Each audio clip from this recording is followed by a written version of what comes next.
당신은 시간이 참 빠르다고 생각하거나 모든 것이 너무 빨리 지나가고 있다고 한탄한 적이 있습니까?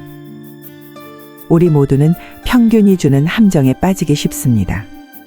현대사회는 우리가 100세 시대에 살고 있으며 100은 목표로 삼기에 충분할 만한 숫자라고 말하고 있습니다. 그리하여 우리는 상상한 숫자가 그리는 미래를 바탕으로 나름의 라이프 스타일을 형성하려고 노력합니다.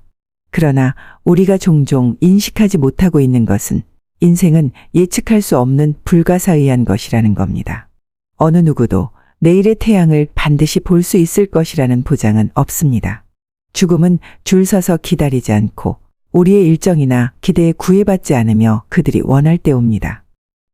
고대 중국의 철학자 장자는 인생에서의 이런 현실을 깊게 고민한 사람입니다. 전국 시대 현인이었던 그는 인생의 덧없음에 대해 다음과 같은 가르침을 남겼습니다. 죽음이 가까워질수록 우리는 비로소 인생이 얼마나 짧은지 깨닫게 됩니다. 이 말은 단순한 진리처럼 보일 수도 있지만 시간의 흐름을 진정으로 성찰할 수 있을 만큼 오랫동안 멈춰 있는 것 같은 상황 속에 있을 때만 드러나는 경향이 있는 진실입니다. 통계에 따르면 대부분의 사람들은 45세쯤 되면 자신이 나이가 들었음을 인식하게 된다고 합니다.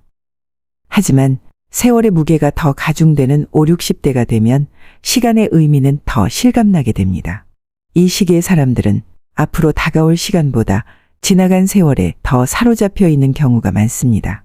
사실 우리 중 그 누구도 똑딱거리는 시계에서 벗어날 수는 없지만 필멸의 운명에 직면할 때까지 삶의 가치나 짧음을 완전히 이해하지 못할 수도 있습니다. 죽음에 대한 두려움은 보편적이지만 죽음이 우리에게 주는 기회도 마찬가지입니다. 우리 존재의 유한한 본질을 받아들일 때 삶은 긴박감과 목적에 대한 새로운 감각을 얻게 됩니다. 중년기 이후 흔히 찾아오는 성찰과 재평가의 시기를 일컫는 중년의 각성이라는 용어가 존재하는 데에는 이유가 있습니다. 시간은 무한하지 않다는 깨달음은 불안을 유발할 수도 있지만 우리를 보다 의미 있는 삶으로 인도하는 심오한 지혜를 제공할 수도 있습니다. 심리학자들은 이것을 죽음의 돌출, 즉 생명이 제한되어 있다는 인식이라고 일컫고 있습니다. 연구에 따르면 이러한 인식은 더 큰 불안을 가져올 수 있지만 삶에 대한 더 깊은 이해로 이어질 수도 있다고 합니다. 죽음에 직면한 사람들은 종종 진정으로 중요한 것, 즉 관계의 경험 또는 자신보다 더 큰 것에 대한 기여로 초점을 옮기게 됩니다. 2022년 심리과학 저널에 발표된 논문에 따르면 자신의 죽음에 대해 생각하는 사람들은 자신의 삶의 우선순위를 다시 정하게 되고 물질적 추구에서 벗어나 개인적 성장을 추구하며 다른 사람을 돕는 경향이 일반 사람들보다 더 높은 것으로 나타났습니다. 장자의 지혜는 죽음이 단지 삶의 끝이 아니라는 점을 부드럽게 일깨워줍니다. 그것은 온전히 살아가려는 동기를 제공합니다. 제한된 시간의 현실을 받아들이면 사소한 문제로 시간을 낭비할 가능성을 줄이게 됩니다. 두려움, 원망, 후회의 겹을 벗겨내고 현재를 포용하는 데 집중할 수 있습니다. 우리 중 얼마나 많은 사람들이 헛된 꿈을 추구하거나 깨진 관계를 고치기 위해 적절한 때를 기다린다는 명목으로 수년의 세월을 허비하고 있는지요. 내일은 결코 약속되지 않는 삶이라는 사실은 우리가 오늘을 의도적으로 살도록 밀어주는 힘이 됩니다.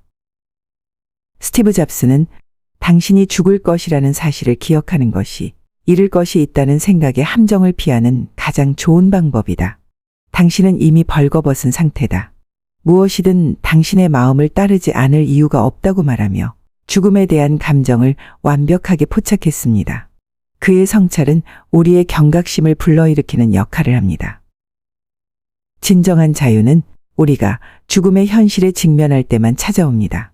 두려움을 버리고 통제에 대한 환상에 집착하는 것을 멈추며 진정성을 갖고 살아가십시오. 고대 스토아학파는 죽음을 잘 살기 위한 도구로 기억하는 메멘토 모리의 실천을 믿었습니다. 또한 로마 황제 마르쿠스 아우렐리우스는 사람들에게 죽어가는 것처럼 살라고 촉구했습니다.